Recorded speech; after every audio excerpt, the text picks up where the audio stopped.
Shout out mga kauragon. Yan guys, papunta po kami sa Buhuan. Yun po ba yung Buhuan? Yun yung kawayan na na walang tinik. Yung ginagawa pong panglingling sa bahay, yung sinasala-sala. Yan, pupunta kami at mangunguha kami. Gagawin po namin kesame. Shout out sa lahat po ng mga kauragon natin dyan, mga idol, mga kabihug. Kasama ko po ang aking asawa. Yan. So yun lang po at samahan nyo po kami sa aming pangunguha ng buho. Let's go mga guys. Ayan, nandito na po tayo mga idol sa kukuha namin ng buho. Yan po. Pipiliin ko lang yung medyo tuwid. Ayan. Yan po kami kukuha ng buho. Ayan. Gagawin po namin yan mga idol. Pinaka kesame para kakaiba naman. Yung native po baga ang dating mga idol.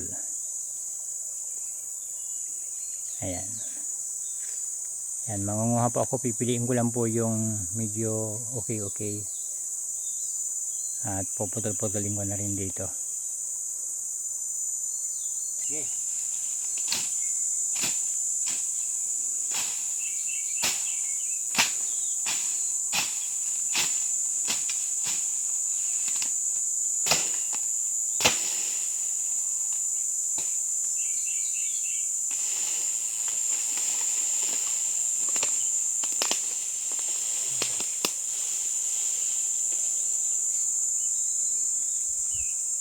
Nandiyan tayo agad guys.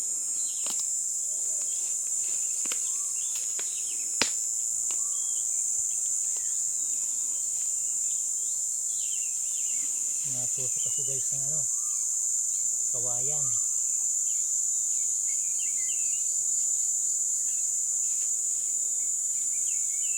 Ito lang.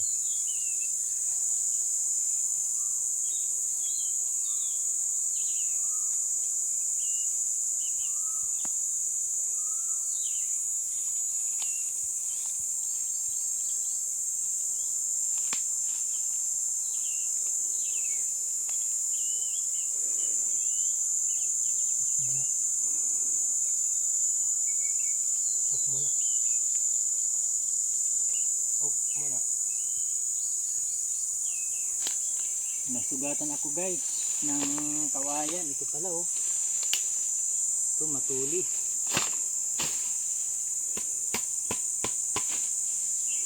Yan. Sugat.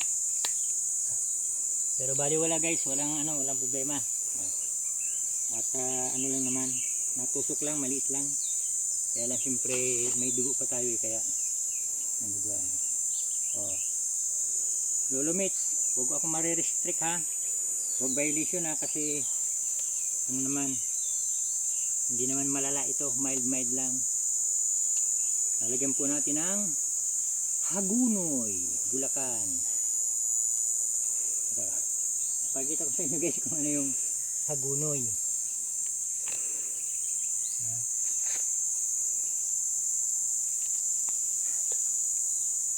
Batan tayo guys. Normal yan guys dito sa bundok. Yung pag nasundot ka, lalo may kawayan, ganyan matalas. Ito yung pinagtagaan ng patulis na ganon. Siyempre nasa pag-iinag na lang, hindi ko nakita kasi kaya ito guys yung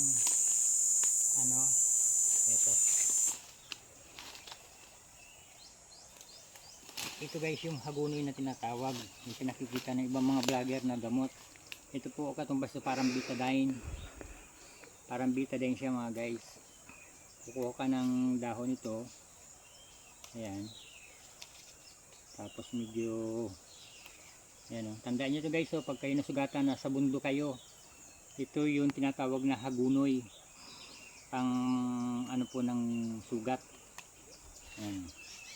Medyo ikilikilisin yung ganyan Ayan.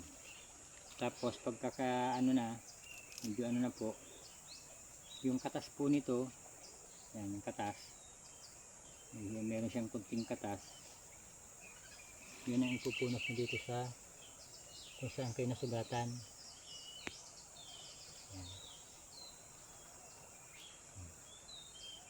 Wala na guys, tumigil na yung pag labas ng dugo kasi ano naman, hindi naman siya gaanong kalakihan.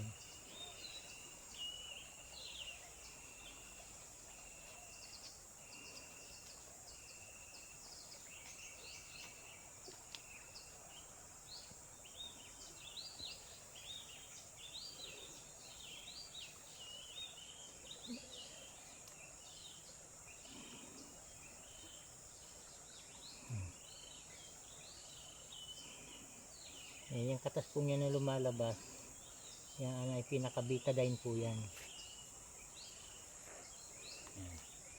Ito po ang hagunoy, kaya pagka kayo po ay nasa bundok, nasugatan kayo, wala po kayong panggamot, ito po tatandaan niyo yung dahon na yan. Yan po ay katambos po yan ng betadine. Thank you for watching guys. Bye bye.